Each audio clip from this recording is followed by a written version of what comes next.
maintained the 6-litre bi-turbo V12. Power is up though, now has 764 horsepower, up from the 730 it started out with. But let's talk mostly about how this thing looks, especially finished in the blue carbon fibre, the visible carbon fibre with some painted blue accents as well. Now, as you're taking a look, obviously the notable thing is that the roof has gone, and that means the doors have to have a traditional opening method to the side rather than the gull-wing doors that made the coupe so immediately identifiable. Of course, there's also a new rear deck lid where you can just have a peek of the engine through, but we'll get to that in more detail later on as well. You can see a couple of other cosmetic tweaks around the rear, for example these sort of eyelids over the top of the rear lights to give it a little bit of airflow, aerodynamic deflection over the rear and give it some more downforce. So like I said, there are going to be 100 of these. They're already sold out, all spoken for. There were 100 coupes, followed by 100 Huayra BC, the more sort of hardcore version that you might have seen in my recent video collecting my friend Greg B's car from the factory. But this takes some of the BC's technology and brings it into the sort of mainstream model, if you could call it that. But let's take a sort of full look around it, a bit more detail. So it's got a new look to the front end, slightly more pointed and aggressive. You've got a new lower section, new splitter, new setup, and you can see those sort of blue accents I highlighted earlier. It still maintains the sort of aerodynamic flap system, front and rear, where you have one on each side. We've got new wheels on this car, shod with the new Pirelli P0 tyres that have the colour stripe around them. You can see on one side of the car we've got the silver wheels, and on the other side you'll notice they're slightly gold as well, with some blue striping. Coming in a little bit closer, the vents are slightly more enlarged. Look at the rear deck in a bit more detail. You can see those cooling ducts over the rear, and then the view through to the V12 from AMG there at the back. I visited the factory where they were made quite recently too. Now on the interior, much the same, but of course without the roof panel. So it's a single piece roof that you lift off. I'll be able to show you that in a moment too. But inside it is otherwise the beautiful, elegant, wonderful finish that we already know of the Pagani Huayra. So everything you look at is beautifully made. All sort of metal surfaces, the top sort of level, leather and Alcantara, and naturally the combination of the blue with sort of cream light tan interior is a colour combination that appeals to me.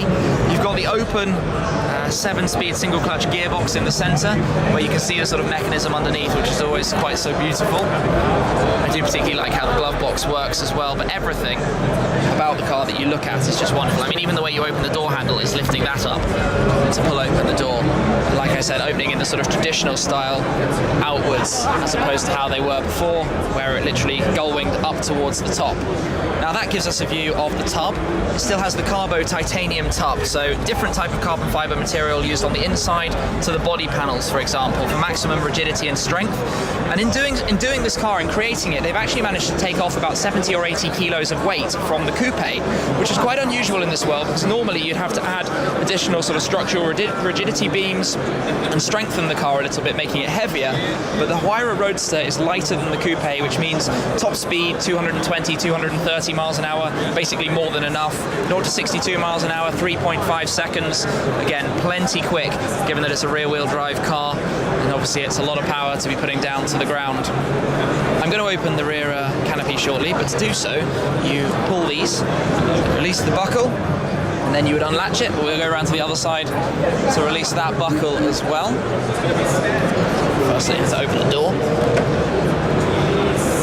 You have the fuel cap here, as it happens. So it opens up.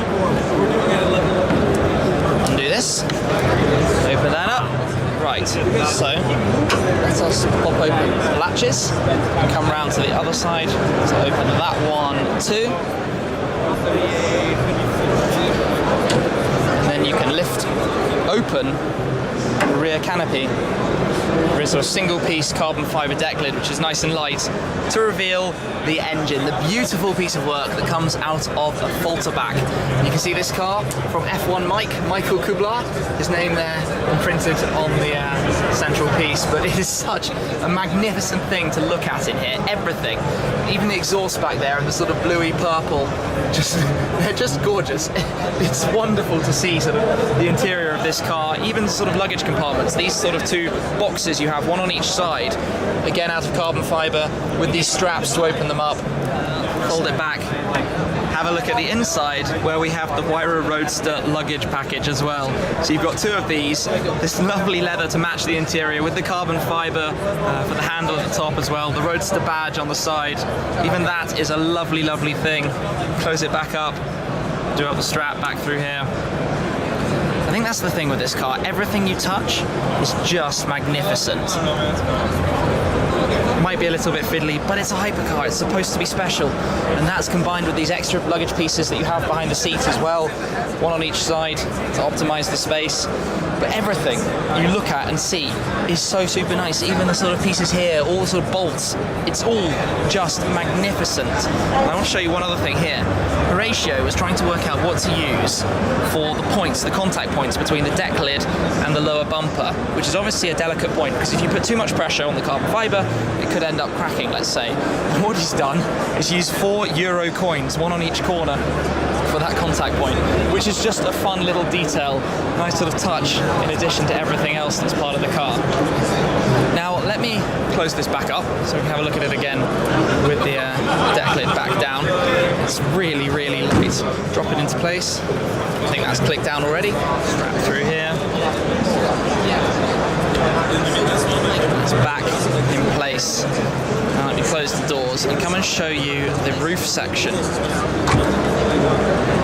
Over here then we have the roof panel for the car. So you can see it's mostly carbon fiber with the glass central section, slightly tinted or with this sort of effect so that you're not going to get too hot inside the car. But you lift that up, take it over to the car, rest it in place. You can see the way it latches in towards the front end and then sort of goes in as well. But Mr. Horatio Pagani himself about to have a photo next to the car. Let's take another sort of look at what else you can see. So around here, look at the meshes. Everywhere on the car you have sort of this mesh. It's this new kind of design. The detail is spectacular.